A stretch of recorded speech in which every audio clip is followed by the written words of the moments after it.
une solution de stockage d'énergie qui est actuellement à l'état de démonstrateur.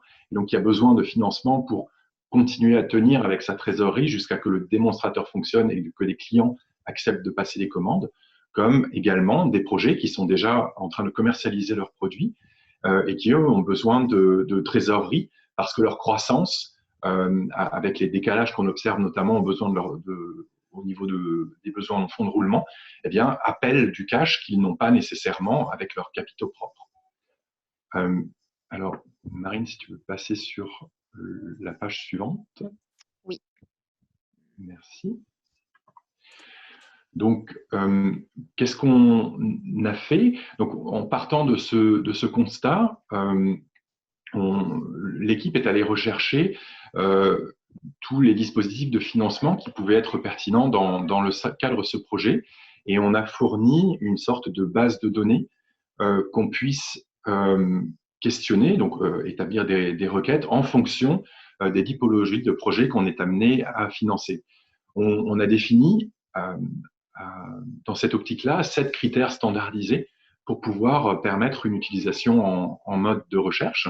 Donc, ça peut être intéressant de passer un tout petit peu de temps à décrire ces 7 critères. Alors, le premier, bien sûr, c'est le type de financement.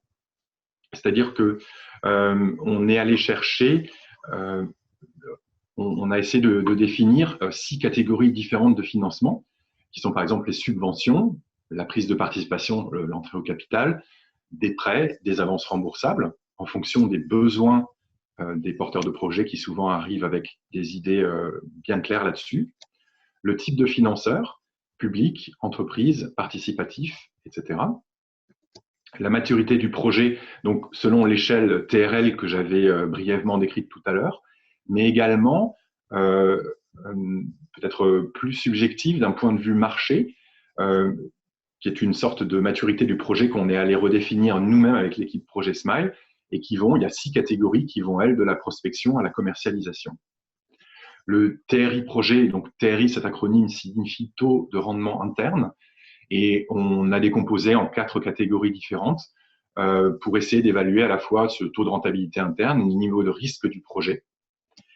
Et pourquoi on a fait ça? C'est peut-être aussi pour distinguer en fonction de la rentabilité intrinsèque du projet qui pourrait être capable de financer. Il y a certains financeurs qui vont accepter des prises de risque forts et qui vont se rémunérer un petit peu plus fortement. D'autres vont accepter des prises de risque plus faibles, mais le mode de financement coûtera moins cher. La part non financière dans la décision d'investissement, ça peut être un critère pertinent aussi. Par exemple, si vous pensez aux plateformes de financement participatif, au crowdfunding, dans certains cas, la part non financière, l'éthique du projet joue un rôle très important dans la décision de certaines personnes d'investir ou pas. Et là aussi, on a défini différentes catégories. Et enfin, le montant du financement. Smile propose des financements qui vont de la dizaine de milliers d'euros à l'ordre de grandeur du million d'euros. Donc là aussi, on a défini des catégories pour être capable de proposer des dispositifs en fonction des attentes. Voilà pour cette partie. Merci beaucoup Patrick et merci Karine aussi. On reviendra vers vous deux un peu plus en détail tout à l'heure. Alors autour de la table, on a aussi Samy Guillet. Samy Guillet qui travaille au sein de l'ADEME. À l'ADEME, vous mettez en œuvre des appels à projets qui entrent très souvent en résonance avec les projets Smart Grid dont nous parlons et sur lesquels nous travaillons.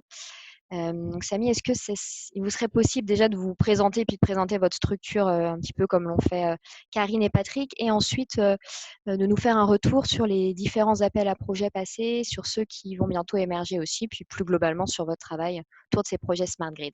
Voilà, je vous laisse la main. Merci. Bonjour, vous m'entendez? Oui, très bien. Oui, donc je travaille à la direction régionale de l'ADEME à Nantes. C'est une équipe régionale d'une vingtaine de personnes. Vous en avez des équipes comme ça dans chaque région. Et on décline évidemment une action régionale et des appels à projets en partenariat avec des grands partenaires comme la région.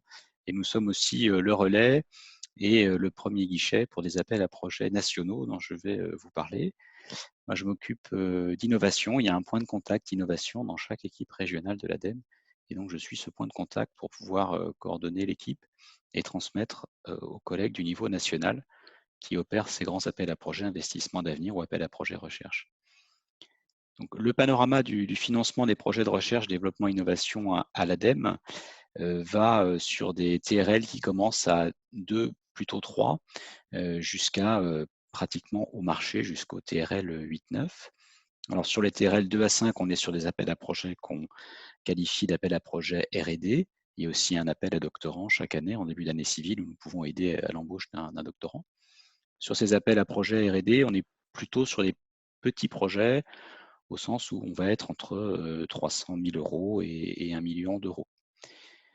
Plus proche du marché, vous avez les appels à projets investissement d'avenir qui peuvent porter donc, sur des démonstrateurs pour tout type d'entreprise, donc sur des TRL qui vont être de 6 à 9, on va dire, et spécifiquement pour les PME, un concours d'innovation, une édition est en cours, pour aussi des TRL très proches du marché. Pour des très gros projets, il existe une filiale de l'ADEME, dont je vous parlerai un peu plus tard, qui s'appelle ADEME Investissement et qui peut venir en financement de première réalisation et accompagner le début de la mise en service. Donc vous le voyez, on a des montants de projets qui commencent à 200-300 000 € et qui peuvent aller jusqu'à plusieurs dizaines de millions d'euros. Donc, tous les appels à projets sont sur notre site et je vous ai indiqué le lien et je vous encourage à surveiller ça. Mais généralement, l'équipe Smile ou vos pôles de compétitivité sont bien au fait des différents dispositifs d'aide et des lancements d'appels à projets. Alors, si je déroule l'échelle de TRL, on commence par les appels à projets recherche, qui sont les appels à projets nationaux. Et je vous ai mis l'exemple de Énergie durable, qui a lieu tous les 2 ans et dont une nouvelle édition sera lancée à l'automne 2020 de cette année. Il y a 2 ans, fin 2018, la précédente édition avait conduit à retenir 2 projets en région avec un cofinancement de la région. On avait régionalisé cet appel à projet. Donc, le premier projet, c'est le projet Estuaire qui porte sur une thématique Smart Grid et un cas de démonstration avec Man Energy Solutions sur la zone portuaire proche de Saint-Nazaire. Et puis un deuxième projet sur des penons, des petites pièces qui se mettent au bout des pales d'éoliennes pour améliorer la maintenance et la surveillance et diminuer le bruit. Donc, cet appel à projet, vous pouvez aller le voir, hein, le cahier des charges 2018 est encore en ligne, ça vous donnera des idées sur ce qui est finançable ou pas. On s'appuie sur le système d'aide à la connaissance de l'ADEME. Et là aussi, vous avez un lien vers le calendrier prévisionnel des appels à projets, qui n'est pas le même lien que tout à l'heure. Le lien tout à l'heure, c'était pour les appels à projets en cours. Et ce lien qui est proposé, c'est sur toute l'année, ce qui vous donne une visibilité sur les dates de sortie de ces appels à projets. Il peut y avoir aussi des appels à projets régionaux. Marine en parlera peut-être un peu tout à l'heure, mais avec la région, il est question de lancer un appel à projet énergie renouvelable, peut-être avant l'été, avec des dates de dépôt cette année, mais un appel à projet qui sera régional. Si on passe à la planche d'après, donc là, on déroule encore le TRL et on est rendu sur les TRL du milieu de l'échelle et plus proche du marché. Ce sont les dispositifs investissements d'avenir qui sont des dispositifs qui s'adressent à des projets plus gros que les appels à projets recherche, qui sont nationaux. Et nous sommes un des opérateurs, par exemple, aux côtés de la BPI pour ces investissements d'avenir. Ça a changé de nom, il s'appelle Grand Plan d'investissement maintenant. Ce sont plutôt pour des gros projets, souvent avec des tailles minimales de 1 million d'euros et jusqu'à 5 voire 10 millions d'euros, et qui sont, comme pour les appels à projets recherche, soumis à des rencontres ou des réunions de pré-dépôt. Vous avez 2 types d'appels à projets du Grand Plan d'investissement. Le concours d'innovation, dont un est en cours avec une date de dépôt au 12 mai, donc c'est trop tard pour celui-là, mais qui fonctionne par vague avec 2 vagues par an, qui s'adresse spécifiquement aux PME, et ce sont des projets monopartenaires avec des thématiques, généralement 4 thématiques, 4 pour l'ADEME et 4 pour la BPI, avec des limitations notamment sur le soutien public à hauteur des fonds propres. Pour les projets coopératifs et de plus grande taille, qui peuvent aussi bénéficier aux grandes entreprises, il y a les appels à projets, par exemple, système énergétique, ville et territoire durable, qui est en cours, et 2 autres, BioEnv et ECEI sur l'économie circulaire. où la clôture là est en 2021. On privilégie à l'ADEME les subventions plutôt pour les petits acteurs et pour les grands acteurs, des avances remboursables, voire des mix des deux. Et vous verrez dans les cahiers des charges des appels à projets qu'il y a vraiment une palette de taux et de mix possibles. Alors si on passe à la planche d'après, juste pour vous rappeler des choses que vous connaissez, mais c'est bon de les redire, que qu'est-ce que finance le concours d'innovation, les investissements d'avenir, le grand plan d'investissement. Avant tout, un objectif de création d'activités, de solutions et de produits, de valeurs, et de création d'emplois, et des choses qui sont très proches du marché et qui peuvent être vendues et répliquées ailleurs et qui contribuent à un développement collectif de la filière. Donc, nous ne sommes pas un acteur bancaire, nous venons en financement avec de l'argent public lorsqu'il y a un défaut de marché et que le financement bancaire n'est pas entièrement possible. Alors, c'est la planche d'après, voilà, vous parlez d'ADEME Investissement, c'est un nouvel outil qui a été créé par le gouvernement, c'est une filiale de l'ADEME avec une enveloppe d'un montant de 400 millions d'euros qui va permettre de financer des premières commerciales ou par exemple un parc éolien offshore, comme ça s'est fait en Europe du Nord, et venir donc partager le risque de la construction des premières unités et de la mise en service. Je crois que je donne un peu plus de détails dans la planche d'après. Non, pardon, je ne l'ai pas mis.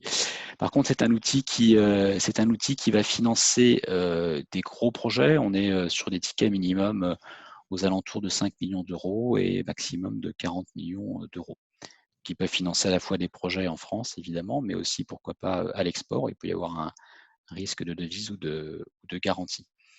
Investissement en phase de construction, en phase d'exploitation, et une sortie assez tôt, une fois la phase d'exploitation entamée et le dérisquage effectué. Donc, évidemment, on n'intervient pas seul, on intervient aux côtés d'industriels ou de partenaires privés. Sur la planche d'après, je vous ai mis des liens et quelques lectures.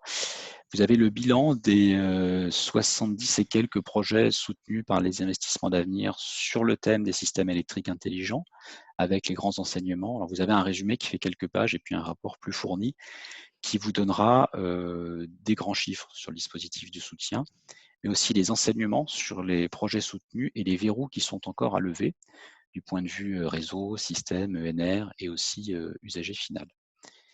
Si vous souhaitez avoir un exemple de projet financé, vous avez une cartographie sur notre site internet où vous pourrez zoomer sur la région ou sur le département.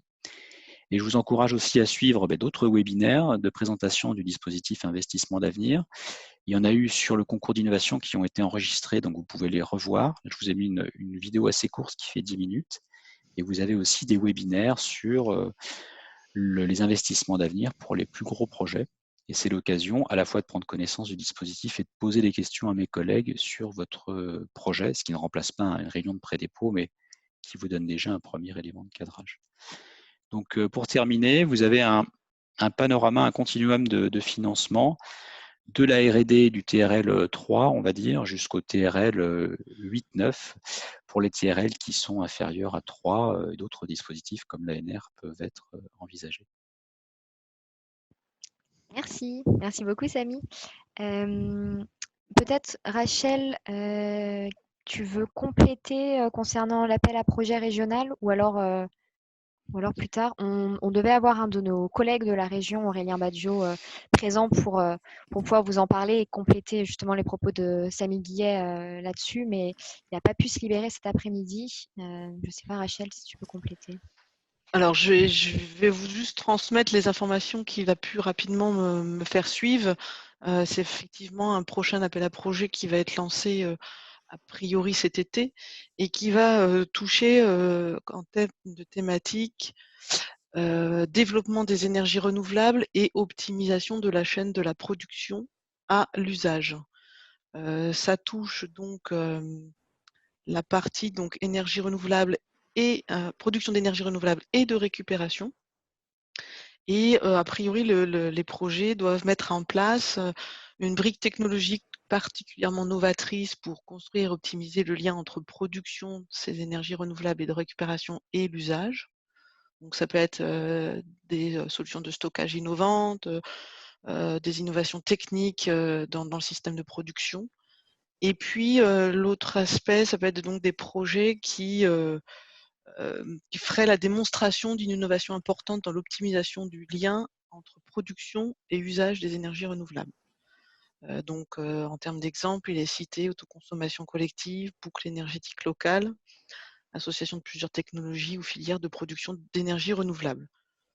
Je pense que je ne serais pas en mesure de vous détailler ça parce que c'est encore quelque chose qui doit être acté en termes de montant d'aide au financement, mais a priori, il prévoit de l'aide sur la partie études et de l'aide sur la partie investissement avec un pourcentage et un plafond, comme ils le font régulièrement. Mais là, je ne suis pas, moi, habilitée à vous communiquer là-dessus, surtout que ça n'a pas été encore voté, je crois, au sein de la commission de la région.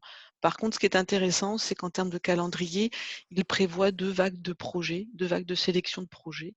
A priori, il y en aurait une donc pour la mi-septembre et une autre pour la mi-janvier 2021. Alors, je ne sais pas si la mi-septembre sera toujours maintenue, tout dépend, à mon avis, de la période à laquelle ils pourront réellement lancer cet appel à projet dans le contexte dans lequel on est. Voilà, je pense que c'est en tout cas un sujet, enfin un type d'appel à projet qui peut concerner des projets qui sont autour de Smile et qui seraient sur ces thématiques-là.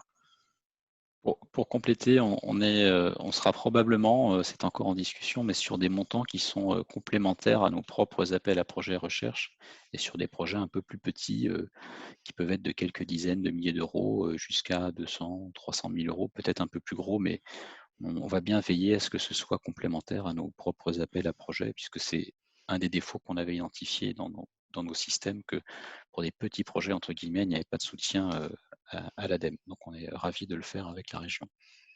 Nous avons une question sur le chat. Soit on la pose maintenant ou on la pose un peu plus tard.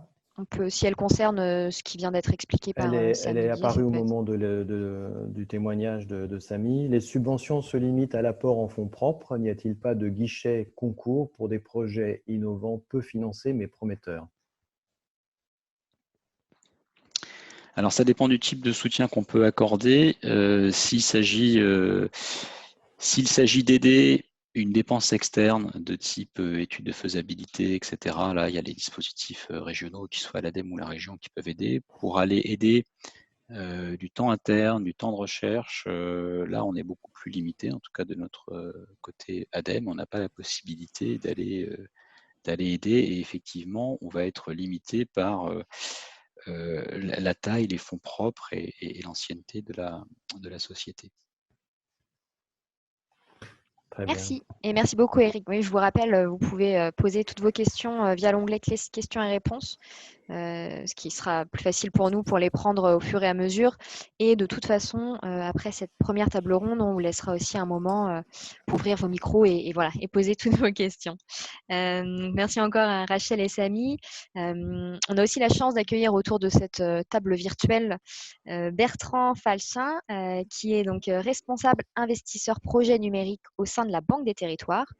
Bertrand, un peu même exercice que vos 3 collègues précédents. Je vais vous demander d'abord de vous présenter puis de redire quelques mots sur votre structure et ensuite, est-ce que ce serait possible aussi de nous en dire plus sur un petit retour d'expérience concernant les investissements récents sur les projets innovants Smart Grid. Voilà, je vous laisse la main et je passe vos slides. D'accord. Donc, bonjour à tous, j'espère que vous m'entendez bien. Ouais, super. Donc, Bertrand Falchin, une petite erreur de prononciation. En plus, pour un nom breton sur Smile, c'est toujours un peu gênant, mais il n'y a pas de souci. Donc, comme Karine Châtel, je travaille à la Banque des Territoires et j'exerce la même activité que Karine. Karine ayant une action sur les thématiques autour de la transition énergétique, et pour ce qui me concerne, je touche à tout ce qui concerne la transition numérique. Donc, des projets comme Smile, finalement, sont souvent à la croisée de ces 2 thématiques, d'où notre présence conjointe, même si pour la plupart d'entre vous, vous connaissez plutôt Karine que moi. Et plus précisément, donc, dans mon activité, je suis en charge de monter des dossiers d'investissement pour la Banque des Territoires, donc sur des thématiques numériques. Et on a jugé utile de vous présenter à la fois quelque part pour le volet sur lequel travaille Karine et le volet sur lequel je travaille, la manière dont nous intervenons aujourd'hui et de quelle manière nous pourrions finalement sur les projets qui rentrent dans le pipe de Smile être présents en tant qu'investisseurs. Donc je vais regarder, je repasse sur la présentation. Je sais pas si vous voilà, sur le premier slide, je rappelle la mission de la Banque des Territoires. Donc, dans chaque page, vous aurez en insert les contacts de Karine et le mien, ce qui vous permet, même post-webinaire, de pouvoir nous solliciter par mail ou par téléphone, soit pour avoir des clarifications ou passer un dossier en lien avec Smile ou pas, d'ailleurs. Il n'y a pas de limite, même si on est là dans le cadre de Smile. La Banque des Territoires a une mission d'accompagnement des politiques publiques au service des territoires pour les rendre plus connectés, plus durables, plus inclusifs et plus attractifs. Et on a pour objectif, à chaque fois que c'est possible, de pouvoir finalement optimiser la gestion de l'argent des collectivités et des acteurs publics en transformant ou en proposant des modèles investisseurs, là où des modèles subventionneurs ou prêteurs auraient pu être de manière naturelle le souhait porté par les collectivités. Donc on est présent dans leurs thématiques. Les deux qui nous concernent aujourd'hui sont les thématiques du numérique, donc pour rendre les territoires plus connectés. On va intervenir sur les réseaux télécoms, on va intervenir au capital, mais je reviendrai dessus pour montrer les modèles d'intervention. On intervient aussi au capital de jeunes sociétés innovantes, et donc dans le domaine de la transition énergétique. Et on a une approche d'investisseur avisé. Donc, qu'est-ce que ça veut dire investisseur avisé? Investisseur, je ne vais pas revenir dessus. On est bien dans une approche de fonds propres. Avisé dans le sens où tous les projets dans lesquels nous intervenons doivent in fine apporter, en tout cas doivent avoir pour objectif d'apporter une rentabilité. Donc, comme je le disais, on n'est pas dans un domaine de subvention ou de prêt aux projets privés. On est vraiment dans une logique d'investisseur haut de bilan. On peut passer au deuxième slide. Donc, dans quel type de montage on intervient? Finalement, tout type de montage possible. On essaie de les regrouper un peu en famille type, avec sur la gauche les outils proches des collectivités, en allant jusqu'à la droite où on est dans des prises de participation des entreprises. Donc, ce sont des modèles, encore une fois, qui n'ont rien de particulier au modèle des projets de Smile ou au projet de Smart Grids. Et ils sont déclinables pour tout type de projet qui pourrait nous être présenté. Donc, sur la gauche, des modèles à l'initiative d'acteurs publics, où on va répondre dans le cadre de délégation de services publics ou de contrats de partenariat en tant des sociétés de projet avec des industriels et des financeurs, ou en participant à des compositions de sociétés d'économie mixte. Typiquement, les SEM énergie est un domaine dans lequel la Banque des Territoires intervient massivement.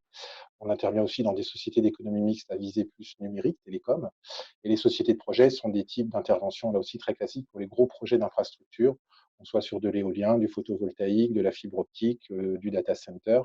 Donc voilà, des sous-jacents qui mobilisent des montants d'investissement importants. Encore une fois, l'initiative, très souvent, pour ce type de modèle, d'acteurs publics.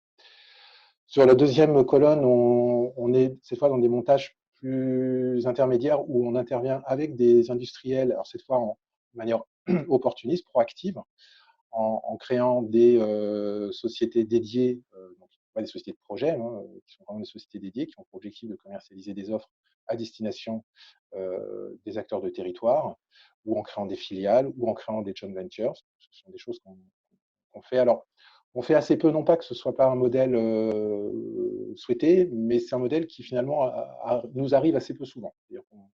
On est plutôt, quand on le fait, à l'initiative Banque des Territoires, en approchant des industriels pour monter des sociétés dédiées sur des thématiques précises.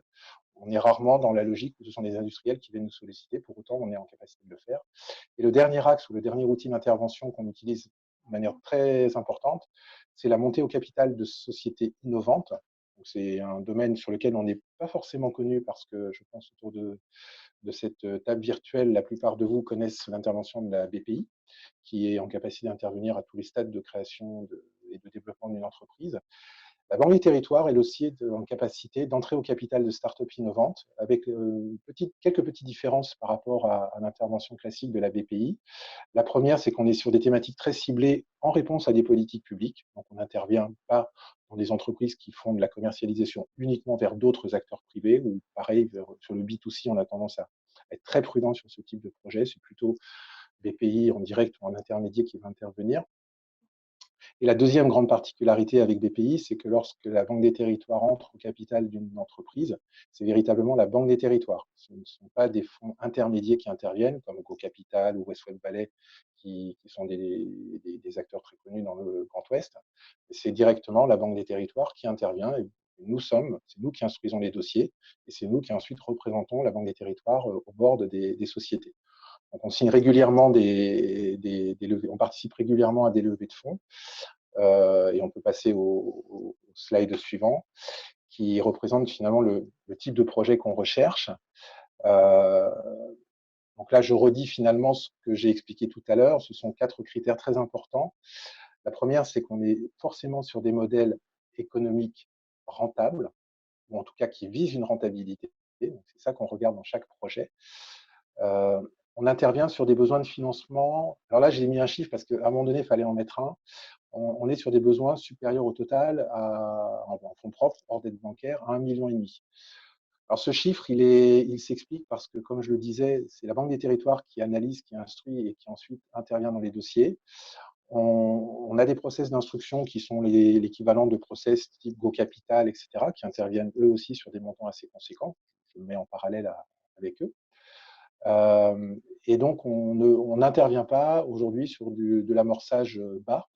On est vraiment sur des tours qui commencent à être un petit peu conséquents pour justifier effectivement une action de la Banque des Territoires. Et lorsqu'on intervient, et ça c'est très important, nous sommes toujours minoritaires et nous resterons minoritaires. Nous n'intervenons pas dans une entreprise pour en prendre le contrôle. Et ça, je veux que ce soit vraiment bien entendu. Donc, on peut avoir des exigences au niveau de la gouvernance, on peut avoir des exigences au niveau de la manière dont la société va être ensuite gérée. Mais ensuite, une fois qu'on entre au capital, ce sont vraiment les fondateurs qui sont en charge de dérouler le projet. Et nous avons toujours une position de minoritaire. Nous interdisons d'ailleurs de devenir majoritaire dans les startups. Et on peut mixer différents outils. Du capital, du compte courant, de l'obligation convertible associée à du capital. On réfléchit en ce moment et on fait quelques dossiers, mais de manière un peu épisodique, avec des interventions en obligations sèches ou en prêts subordonnés. Donc ce sont des outils qui existent, mais qu'on avait tendance à ne pas forcément vouloir utiliser parce qu'ils ne nous permettaient pas d'être dans la gouvernance des entreprises. Pour autant, on se dit que sur certains dossiers pertinents, qui ont des besoins de financement peut-être pas si élevés ou moins élevés que le 1,5 million que j'évoque, et qui ont une proposition de valeur qui nous intéresse, ça peut être intéressant pour nous de proposer une solution je dirais, de financement haut de bilan sans entrer dans la gouvernance, de l'obligation sèche ou du prêt subordonné. Et je mets en dernière planche tous les thèmes dans lesquels nous sommes susceptibles d'intervenir. Donc, c'est très large. Je ne vais pas tous les balayer parce que on n'aurait pas le temps. Je veux juste montrer qu'aujourd'hui, on touche à tous les domaines des politiques publiques, qu'il s'agisse de la mobilité, du vieillissement, du tourisme, de la participation citoyenne. Tous les domaines dans lesquels on intervient sont en lien avec les politiques publiques. Il y a certaines lignes sur lesquelles on a un portefeuille très conséquent, comme dans le domaine de la mobilité. On vient communiquer sur une levée de fonds à Nantes, tout début de semaine. On a donc un portefeuille de start-up dans la mobilité qui est plutôt conséquent. On en a aussi beaucoup sur la participation citoyenne.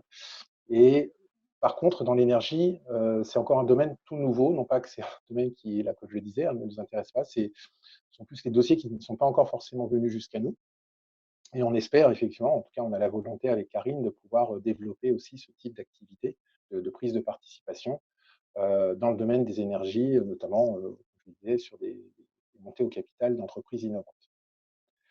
Voilà, j'ai fait le tour des messages principaux. Merci beaucoup. Toutes mes excuses pour le nom breton. C'est vrai que pour une association breto-ligérienne. Merci beaucoup. Je crois qu'il y a quelques questions qui ont été posées Sur le chat m'ont dit Rachel et Eric. Oui, alors il y en a une d'Elisabeth Gonsalves. Pourrait-on disposer de l'outil base de données financement présenté par Icare? Donc Icare intervient aussi à nouveau un peu après. Donc soit c'est une réponse immédiate, soit ça sera dans la foulée de la présentation. Julien Moreau, la CDC peut-elle intervenir en garantie bancaire sur un projet innovant porté par une société privée? Est-ce qu'il y a déjà des réponses à apporter à ces deux questions ou on y répond un peu plus tard, à votre convenance? Peut-être pour la deuxième question, mais je te laisserai compléter éventuellement. Donc, la Caisse des dépôts, vous avez deux branches. Vous avez la Banque publique d'investissement et la Banque des territoires. Donc, la Banque des territoires n'intervient pas en garantie. C'est quelque chose qu'on ne fait pas. La BPI, elle, a des outils de garantie, alors après, qui doivent être regardés avec la BPI en détail, mais eux sont en capacité de garantir des prêts et dans certains modes.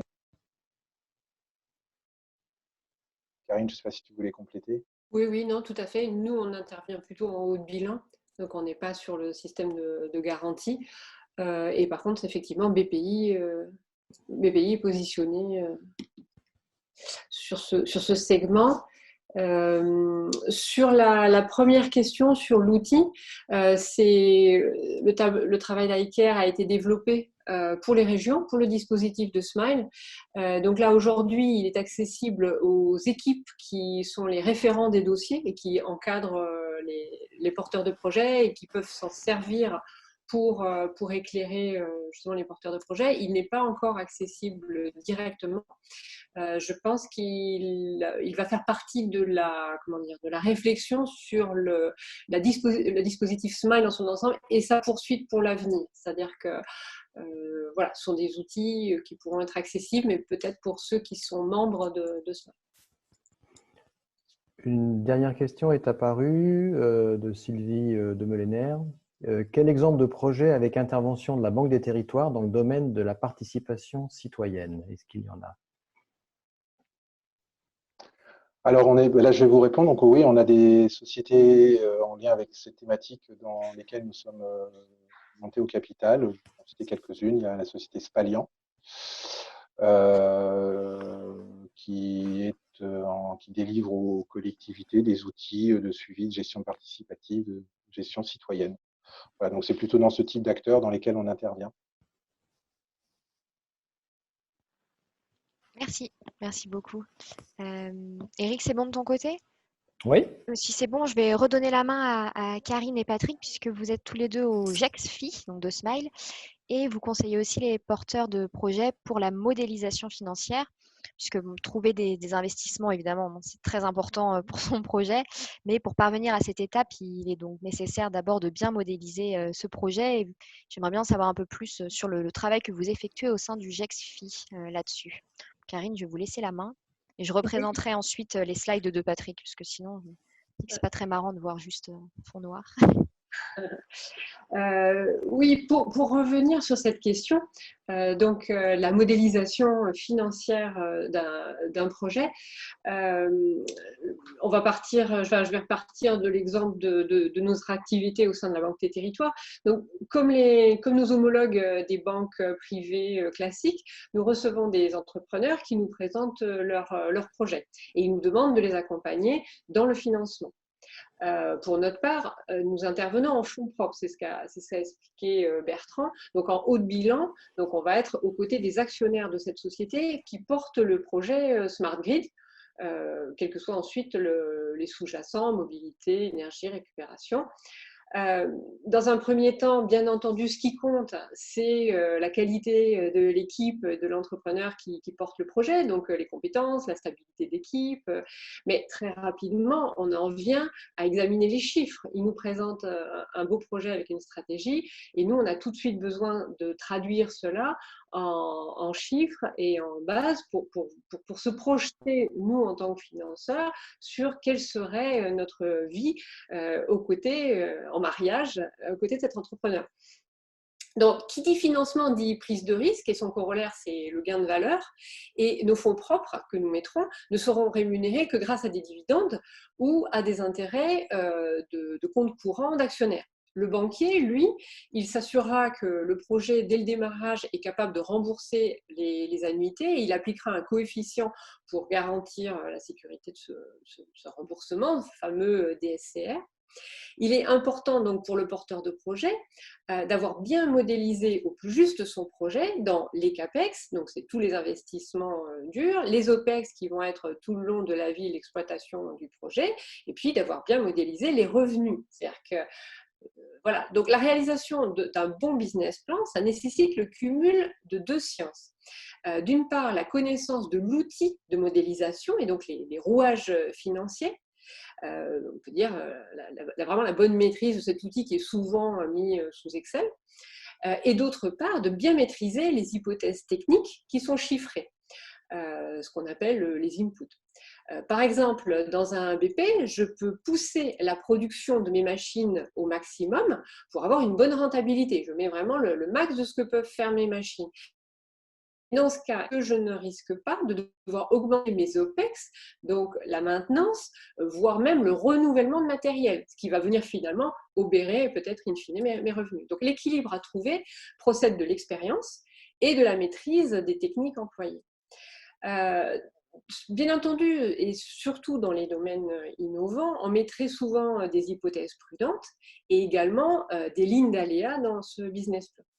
Et c'est tout cela que les financiers recherchent dans le business plan.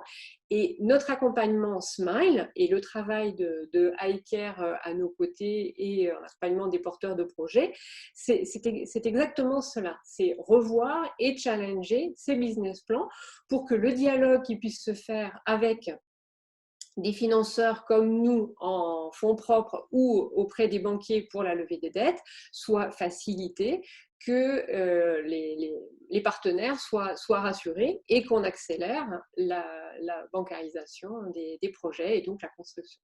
Voilà. Et là, je vais laisser à Patrick expliquer concrètement son travail et le retour d'expérience au sein du groupe d'experts financiers qui, justement, porte sur cette qualité de modélisation.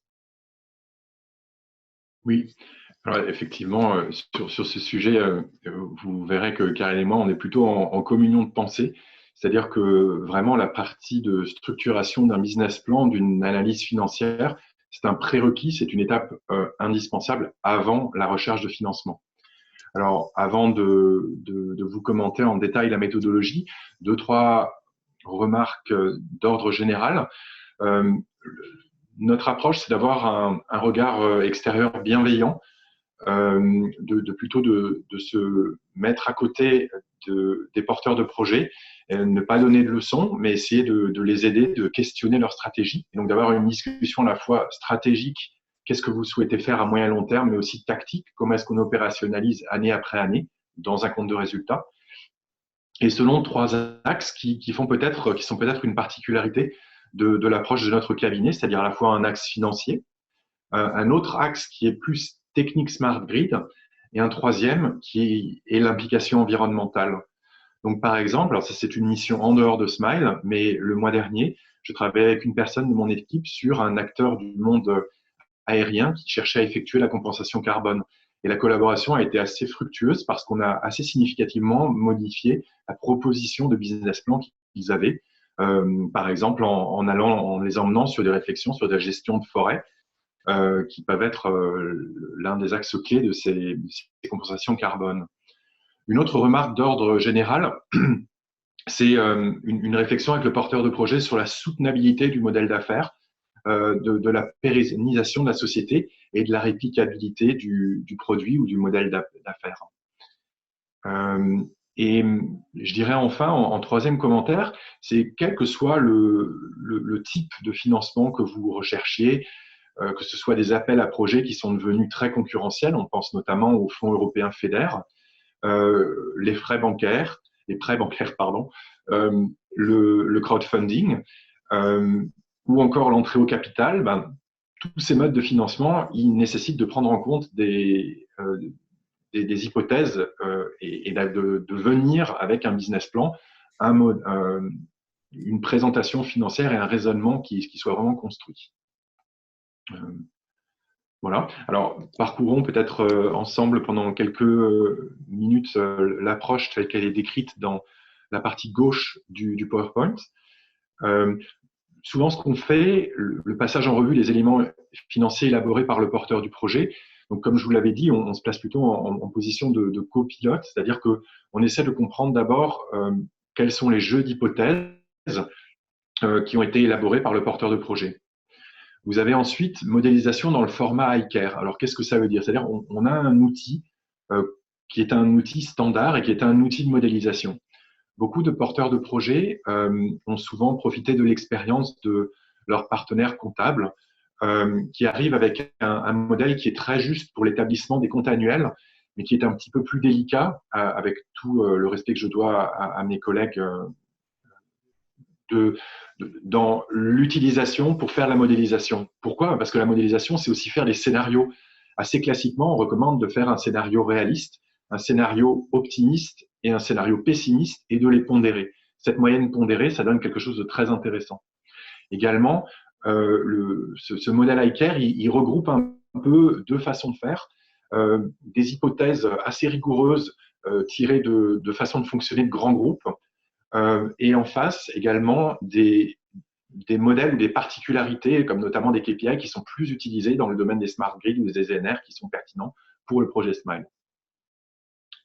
Une fois qu'on a modélisé, on regarde les hypothèses sous-jacentes, c'est-à-dire qu'on va regarder ce que le compte de résultat donne, ce que la trésorerie donne, pour essayer de placer la discussion sur ce qu'il faut faire. Par exemple, si on voit au sein de la trésorerie qu'il y a des années négatives, c'est là où il faut porter les solutions de financement. Ça nous permet de cadencer finalement et d'essayer d'ajuster au meilleur coût et en fonction de l'offre de financement qui est disponible, de conserver une trésorerie positive. On va également vérifier le positionnement marketing et stratégique afin de maximiser l'obtention de financement. Vous avez pu le voir avec les présentations précédentes de Bertrand et de Samy, c'est qu'il a été dit, par exemple, par Bertrand, qu'on cherche des modèles qui soient rentables. Et donc, qui dit rentable, dit aussi on va vérifier le jeu d'hypothèses de vente, le positionnement marketing, s'il y a utilisation de publicité, les ratios, etc. Et enfin, on rend un livrable visuel et des indicateurs clés pour permettre des discussions. Par exemple, vous voyez un exemple de visuel qui a été intégré à un dossier pour faire rentrer des partenaires privés pour une entrée au capital. On fournit aussi les principaux KPIs qui peuvent être utilisés, qui sont utilisés par les banquiers dans le cadre de l'obtention de prêts pour maximiser les chances d'obtention et pour avoir du répondant par rapport à la modélisation que les partenaires ne manqueront pas d'effectuer de leur côté. Voilà pour cette partie, Marine. Merci beaucoup. Et merci plus globalement à tous les quatre, donc à nos 4 premiers intervenants. Maintenant, ce qu'on va faire, c'est qu'on va laisser la parole au public, à nos spectateurs. Vous êtes 27, je vois, là, dans la salle d'attente. On va ouvrir les micros pour que vous puissiez, si vous le souhaitez, poser des questions à ces 4 intervenants. Il y en a eu certaines qui ont donc été posées via les questions-réponses, mais on vous permet, si vous le souhaitez, d'intervenir plus directement. Voilà. Merci encore. Je pense que ouais, c'est bon, on a bien réactivé. Hein. Donc, vous pouvez ouvrir personnellement votre micro. Vous avez la possibilité de le mettre en on. Tout à fait. Karine, il y a une première question de Julien Moreau. Veux-tu la prendre ou souhaites-tu que je la traite? Alors, pardon, je ne vois pas. Sa question, c'est quelles conditions pour bénéficier d'un accompagnement iCare? Ah, dans le cadre de Smile, il faut que le projet soit homologué, c'est-à-dire qu'il est suivi tout le processus avec les différents. Comme tu veux, là, il est noir son X5. Tu vois. Il y a quelqu'un qui a son micro ouvert, qu'on entend, mais qui n'est pas dans notre conversation, je crois. C'est bon, je l'ai mis en main. Voilà, donc ce que je disais, c'est que la recevabilité du projet sur son adaptation, son adéquation à rejoindre Smile sur différents volets techniques et scientifiques. Il commence déjà d'ailleurs à aborder l'adressage du marché, même si on n'a pas une approche très détaillée à ce niveau. C'est la première, je dirais, entrée d'un projet dans Smile qui sera au regard d'avis et de recommandations émis par ce groupe expert, soumis à homologation à nos conseils scientifiques, nos conseils d'administration, pardon, que l'on tient à 3 ou 4 fois par an. Ensuite, post-homologation, on peut activer d'autres groupes experts à la mesure et aux besoins des projets, dont le groupe expert de financeur dont on parle aujourd'hui. Il y en a un autre qui est sur territoire, usagers et citoyens pour aider à la recherche de territoire de déploiement du projet, pour aider éventuellement à la bonne recevabilité de l'offre technologique vis-à-vis des usagers qui vont bénéficier du projet. Et puis, il y a ce qu'on appelait au départ de Smile un GEX rayonnement qui se retrouve aujourd'hui plutôt dans le rayonnement offert par le showroom et toute l'offre de services que nous apportons aussi pour le rayonnement, la visibilité de ces projets au travers de visites de délégations d'entreprises, de participation à des salons, etc. Donc voilà un petit peu, en quelques mots, le circuit d'instruction des projets Smile. Sur la partie plus spécifique du financement, 74 projets homologués, ce n'est pas forcément 74 projets à passer par le groupe expert financeur. On a des projets qui nous arrivent déjà financés et qui ne recherchent pas de financement complémentaire, soit parce que ce sont des projets qui ont déjà trouvé les moyens de se financer par ailleurs ou qui sont déjà assez avancés pour venir nous rejoindre et rayonner à nos côtés. Et nous avons aussi des projets plus simplement adressables à des guichets classiques de subventions régionales, soit au travers d'appels à projets spécifiques, comme on en a connu un en 2018 sur autoconsommation et photovoltaïque de la région Pays de la Loire. Il y a des appels à projets équivalents du côté Bretagne. Donc là, on a un adressage assez facile, généralement sur du soutien à l'investissement. Et quand ce sont des appels à projets en lien avec l'ADEME, à du soutien aussi à de la faisabilité en amont de l'investissement sollicité. Et puis, quand ça devient plus velu, plus compliqué, là, à ce moment-là, on oriente le porteur de projet et son consortium, s'il est constitué comme tel, à passer au travers d'un examen plus approfondi avec l'aide du GEX FI, avec la participation, bien sûr, de l'AMO ICAR qui vous a été présenté aujourd'hui. Voilà un petit peu comment on opère. Rachel, peut-être quelques compléments avant de laisser témoigner quelques-uns de nos porteurs. Oui, merci Eric. Donc, juste pour compléter, c'est vrai que avant d'adresser les projets aux différents groupes experts, qu'ils soient scientifiques et techniques ou financiers, et au-delà du processus d'homologation, au sein de la coordination de Smile, pour rappel, qui est constituée de personnes issues des agences de développement économique régionaux, donc BDI en Bretagne et Solutions Éco en région Pays de la Loire. Donc, il y a Éric Mathieu que vous avez entendu un instant, il y a Françoise Rétif tout à l'heure qui est intervenu, mais il y a aussi donc Philippe Desrobert et moi-même, je dirais pour vraiment sur la partie accompagnement des projets. Et quel est notre rôle? C'est évidemment d'échanger avec vous, porteurs et partenaires, sur la construction de ces projets quand ils en ont besoin, c'est-à-dire pour tous ceux qui ont besoin d'aller chercher du financement ou d'aller chercher des partenaires ou pour aller avoir un conseil ou du moins un regard sur les thématiques qui sont liées à Smile. Et en fait, on a un petit peu un rôle de mise en relation ou de facilitateur pour aller après chercher les experts du financement ou les experts scientifiques et techniques qui sont aujourd'hui concentrés au sein de nos groupes experts, mais qui peuvent être aussi à l'extérieur de ces groupes experts parce que nécessité de quelqu'un de plus spécifique. Donc en fait, on a vraiment ce travail-là, et sur la partie financement, il nous arrive souvent de faciliter des rendez-vous avec certains acteurs du financement quand le projet a besoin d'aller chercher ces dits financements, si on a la capacité nous-mêmes à avoir cette analyse. Mais bon, pour beaucoup de projets, et là 2 témoins vont en parler, on a besoin du coup de s'appuyer sur le groupe expert financier avec Karine Châtel et l'AMO ICAR qui vraiment rentre dans le détail financier de ces projets. Merci beaucoup Eric et merci à toi Rachel aussi. Bon, alors, il est temps maintenant de retrouver nos deux porteurs de projet, Claude Lebrise et Alexandre Nassiopoulos. Bienvenue à vous deux. Je vais vous laisser la main l'un après l'autre pour vous présenter vos projets. Et puis, on entrera ensuite un peu plus en détail sur l'aspect financier et le rôle que Smile a pu avoir dans votre montage financier, cette partie-là de votre projet. Je vais vous laisser la main et je vais repartager une petite présentation. Peut-être Claude, si tu veux te présenter dans un premier temps. Oui. Alors, bonjour à tous et toutes.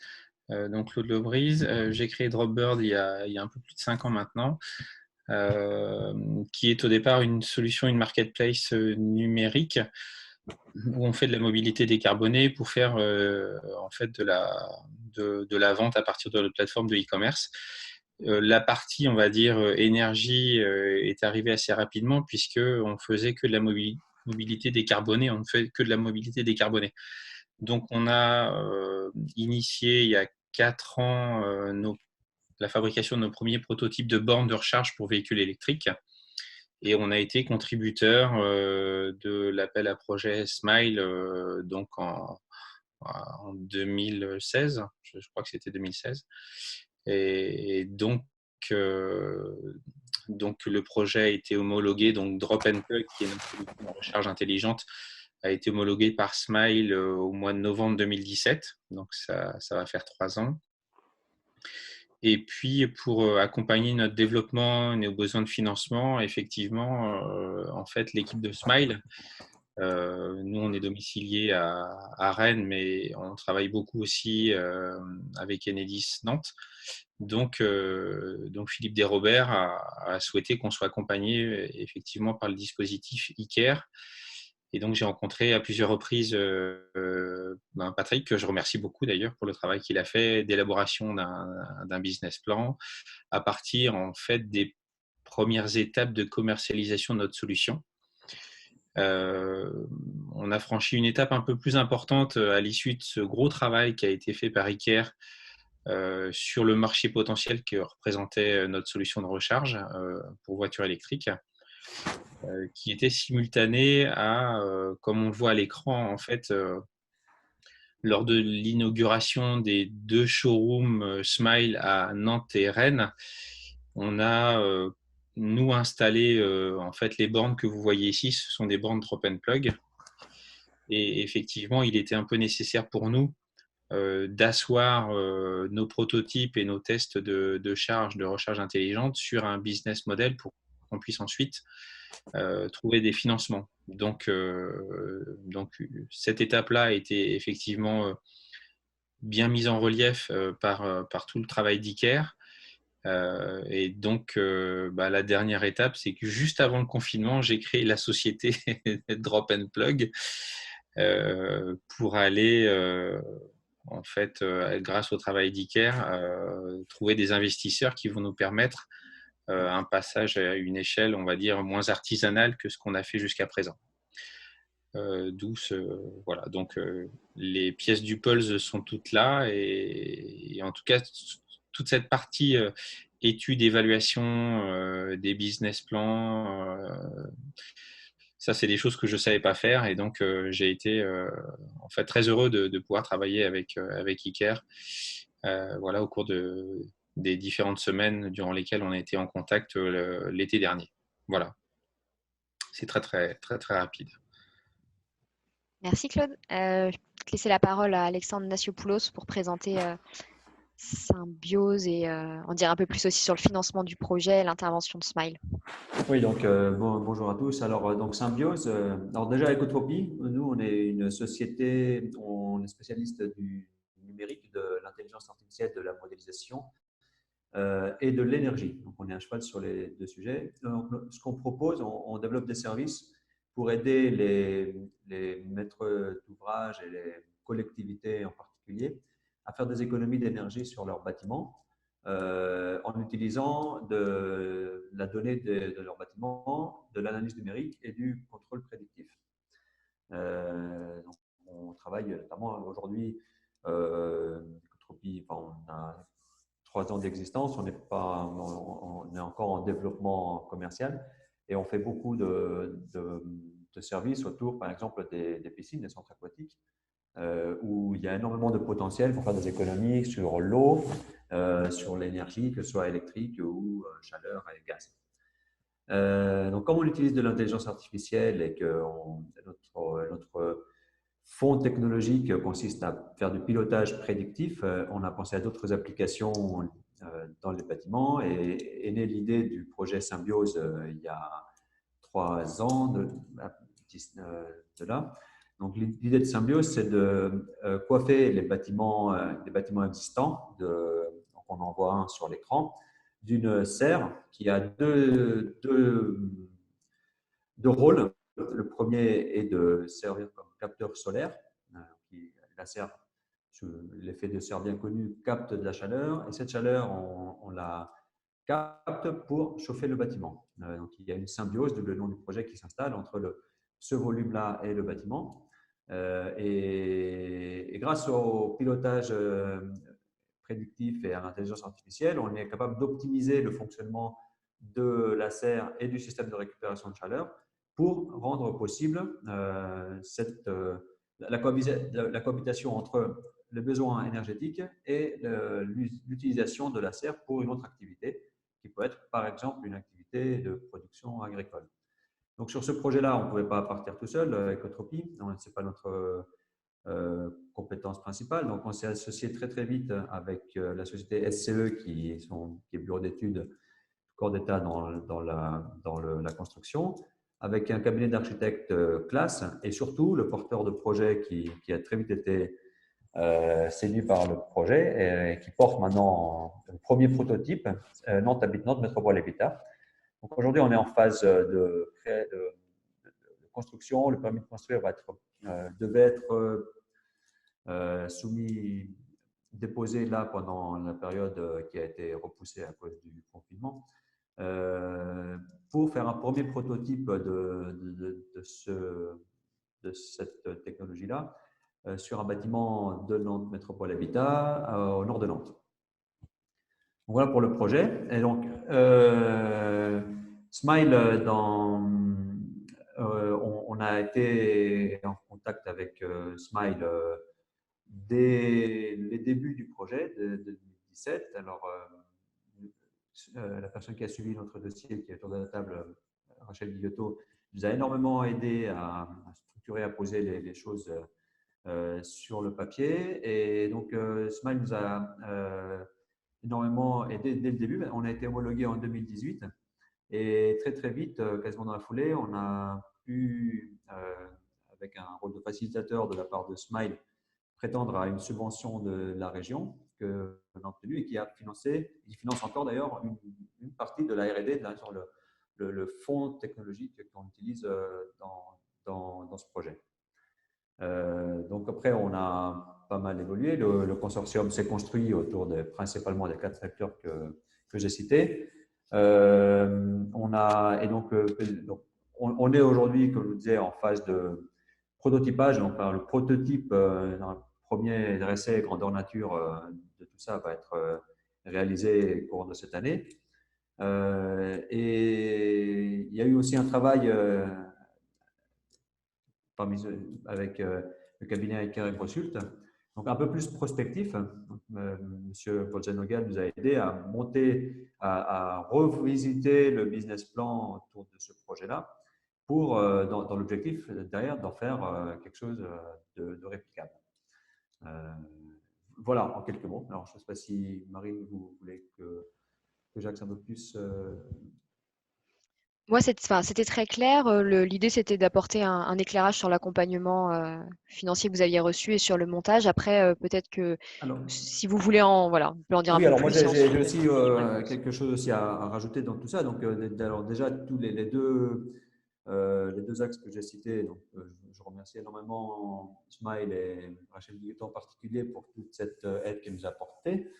Et il y a aussi quelque chose qui n'a pas été cité tout à l'heure dans ce qui a été dit, c'est-à-dire que Smile nous a aussi a fait monter aussi la crédibilité du projet lorsqu'on a montrer le dossier et montrer le projet à d'autres acteurs, comme par exemple notre City Lab pour la région nantaise, ou un consortium européen Growth. Enfin, on a eu d'autres aides aussi par ailleurs dans d'autres projets. Le fait d'être homologué Smile et estampillé avec toute la qualité de sélection qui est connue dans ce projet, finalement, ça rend de la crédibilité au projet. Donc, ça fait aussi partie des choses qui, à mon avis, aident à trouver, lever des financements et des aides dans le projet.